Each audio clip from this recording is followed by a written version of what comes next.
Hey everybody, Eric Dorward here at the Spartan Rocketry Club, and it is time to start finishing, well, painting, I guess, really, my Quest Terrier-Orion build here. So, in the intervening time since the last video, I put on the sanding sealer and then sanded it off, and then I primed with white paint, and I sanded that off, at least from the fins, a little bit around the tubes, although honestly not a whole lot on the tubes. I didn't bother. I basically just hit the tubes with the glossy white finish paint. The fins, as you can see here, this is still basically, I mean, there's some glossy white paint on it, but not very much. Most of it is still either the primer or some of it I've even sanded down pretty far beyond that. So that stuff's pretty idiot proof. You basically just paint the whole thing. Now it's time for the part that admittedly I am not the best at. This is the part where you need to protect the parts that are the right color already, and then, yeah, mask off the parts that are not. So we need to make reference to what actually is, what colors we're supposed to go with. So I need an orange and I need a yellow, I believe, are the two colors that I'm going to need for the fins. And I can make reference, back to the box art here. Now, it's not complete. I mean, I can only see a couple of the fins, but I'm pretty sure that they are 3 orange and 1 yellow. The instructions say something to that effect. There are similar rockets in this vein, like the bottom part down here looks a whole lot like a couple different Estes kits. It looks like a Nike Smoke, I think. And that's not surprising because remember, this is a scale-ish model, and this is either a first stage or an early stage of a bunch of different sounding rockets that NASA's used over the years. Anyway, those I have. Some of them are they have orange and yellow and red, but it looks like we're just going to go with yellow, 1 yellow and 3 orange for this. It's also worth pointing out too that the nose cone up here and the first bit of the rocket are supposed to be gold, as is this transition part here. Now, in a bit of, I'm not entirely sure what to describe it, maybe bad luck or just boneheadedness, I did paint those already, and I used what I thought was gold paint, but it turns out it was just a really old can of silver, and the plastic on the can had gone from a silvery color to more of a golden color. So apparently, I'm painting those transition parts in the nose cone. They're going to be silver instead of gold, but whatever. It doesn't truly matter. So most of the purpose of this video then is going to be to properly mask things off. And masking tape, of course, comes in a variety. Here's some masking tape. I don't use this for masking. It doesn't make good lines, and depending on the quality of it, I've had spray paint actually bleed right through the paint. So this has its purposes, but not for painting. This stuff I use, although I'm not going to be using it for today's painting, I don't think, unless I need like small detail work. This stuff, this is painter's tape, right, from our good friends at 3M apparently, and it comes in a variety of different strengths. This is sharp lines. I like this stuff, but it's not what I'm going to use today. This and this have a lot in common. This is easy to tear. It just masks better than the other stuff does. But I'm not going to be using this either. What I need is masking tape option number 3 here, which is this stuff. This is ultra sharp lines, and this stuff is more of a, it's like plasticky. It feels, it's not duct tape, but it's kind of along that same vein. I can't tear it. I mean, you probably could, but I end up using scissors, or you could use a hobby knife to cut it. So this is what I'm going to use. It's ultra sharp. I mean, they generally gives you really nice sharp lines. It's a little bit harder to use, but it is quality stuff, so that's what we're going to go with. So I need to do a couple things. Before I worry about the bottom part, I'm going to mask off up here where the transition from the silver, well, it's supposed to be gold, but where that part's going to be. the instructions actually do say I need to leave 3 inches of space here, and you could certainly measure that. I guess it wouldn't hurt. So we can at least get a good ballpark estimate of where that ought to be. So here's a ruler, and 3 inches is going to go to about here. Now, normally, you just like grab yourself a piece of tape or a pencil and mark that up, but of course this is already painted. I don't want to ruin it. So I'm going to use my scissors here as just kind of a reference. So I want to put the tape basically where the blade ends. Now this is 3 inches, right? It's a ballpark. The only thing that's really going to make much of a difference is the decal set here could be potentially harder to use, but I don't think it's really going to matter because each one of these lines, they look like they're separate. So if I have to make it a little bit smaller, so be it. It's just a matter of getting the scale right. And if that's not quite right, oh well. So anyway, yeah, now I actually need the scissors. So let's swap it out for something else just to kind of keep the same general mark. So I'm going to cut off a bit of my tape. Again, this stuff it doesn't work too well to tear. It's too strong. So scissors are the order of the day. I'm going to mask this off, and I'm just going to spin this around. Hopefully I put it pretty flat, and oh, that's nice. Yeah, it actually is pretty good. So I cut way more than I actually need, which is fine. So I'm just going to make sure it wraps around. So this should be a nice straight line. Fingers crossed, one would hope. All right.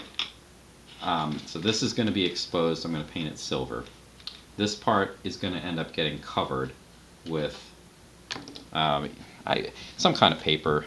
Usually I have like spare computer paper that I printed and don't need anymore, so that's a good way to cover it up.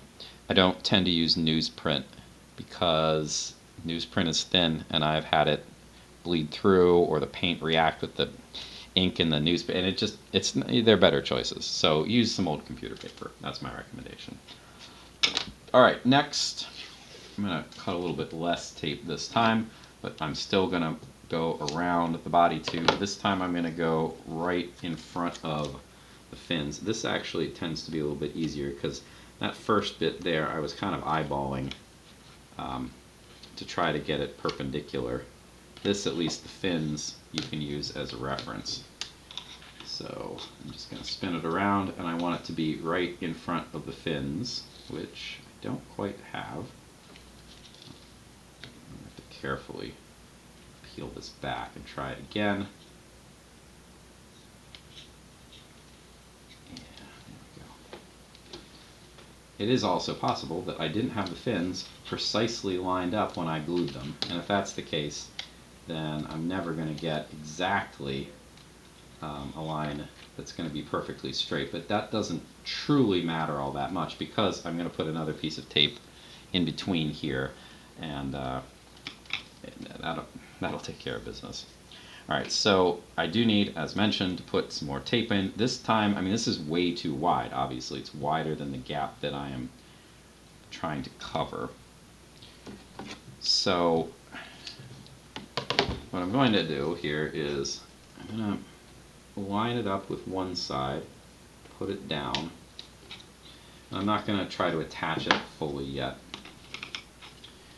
What I'm going to do, oh, you know what? Actually, before we do that, because this has been a mistake. Let's actually put a piece of tape at the back end of this too, because otherwise it's going to be pretty hard to fully mask all the way around. Okay, this piece is probably not big enough, so I'm going to have to put a little bit of extra in. That's fine. It's not really a big deal. Might actually be easier because getting the tape in under the fins is not the easiest thing in the world. That's not bad. Alright. This is actually a bit of a problem. There's some space in there. But gonna be tricky because I have to kind of like weave it through in order to cover things properly. Yeah, that's better. And again, there. All right, good enough. I'm going to seal that, and I'm going to fold this. Do I want to fold this stuff over? Probably should. Yeah, let's fold this stuff over, and then just kind of it's into the body tube a little bit, but not much. Good enough. All right, now it's time to mask off the bits in between here. So I only need like 1.5 inches of tape. Don't need to overkill this. As I was saying, now this is going to go right up. This is the part, more than anything else, that I need to do quite well. Because whatever I don't mask off here, well, that's going to get painted, and it's going to be orange or yellow or whatever, and it should be white. Now, this is slightly the tricky part, so I'm going to kind of like fold this back in on itself. So I'm going to make a bulge of the tape. So remember, my goal is to cover right up to the fin, like so. And then this can just seal in on itself. That should be fine. Now I do want to make sure it is sealed off because I don't want to have like a gap in here where the paint can go in and get all the way down to the white. But that should not be a problem. Alright, repeat the process. I won't do that right now. We'll just quickly look at the other part here. This should be easier, honestly, than this because the swept back fins here were a bit of the problem. These are not swept back, so I should be fine. Just masking around the tube in the front, and then masking around the tube in the back, and then covering up in between. I'm going to start at the back here.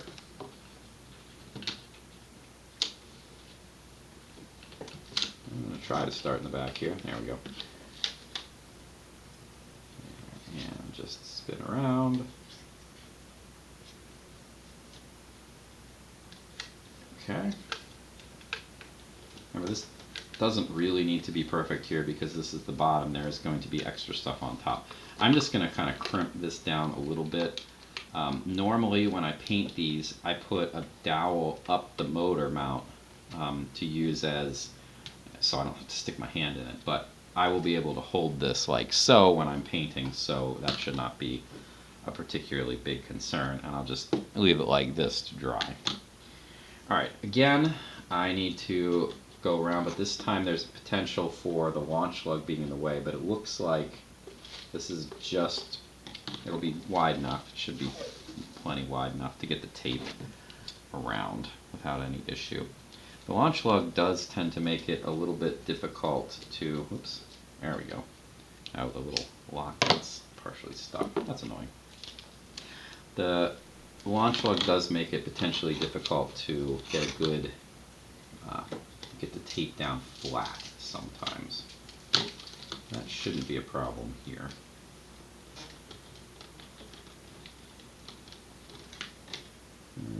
I did not get this quite where it needs to be. It needs to be farther up. Yeah, that's not quite good enough either. Just do be careful with resetting the tape. The tape, I mean, this stuff is, this particular kind, this ultraline stuff, the tape is fairly sticky, and I have had it peel off the underlying paint on occasion, so be careful with that. You certainly don't want to leave this on for like weeks either, so that it would bond. That would be unfortunate.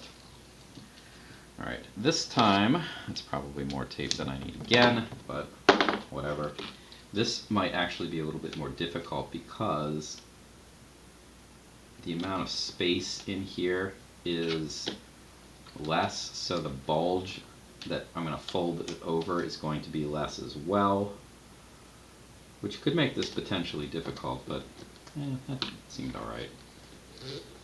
Okay.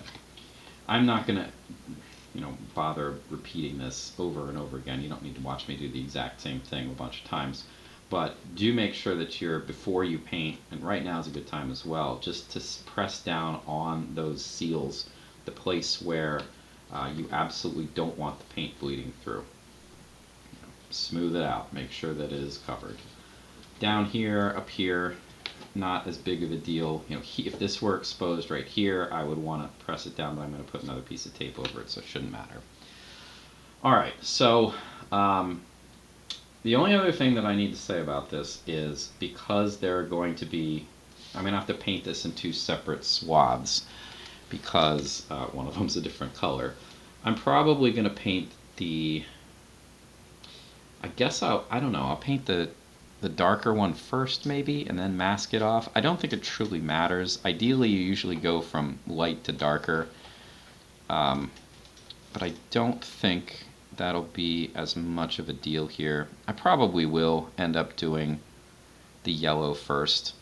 The only thing that I'll say about that is the yellow paint, I have yet to find a brand of yellow paint that you can really get on in one application. It usually takes 2 or 3 coats to get it to the color yellow that's on the paint can itself. In this case, just looking at the picture, this is a pretty light yellow, at least in this picture, so maybe I'll get it in 1, but probably not. It's usually like 2 coats. Yeah, so that'll be fine. And I'm not going to mask off that yellow fin either. I'm not going to use paint. I will probably just get myself a small piece of paper and say, like, if this was the fin, I would tape it on here and just like shield it that way. I don't want or need to use paint in order to pull that off, or tape to pull that off. So that's where I'm going from here. I've got some more masking to do, and then it's off to the paint shop. Silver, yellow, and orange. When we're done, then it'll be time for decals. So I will see you then. Thanks for watching.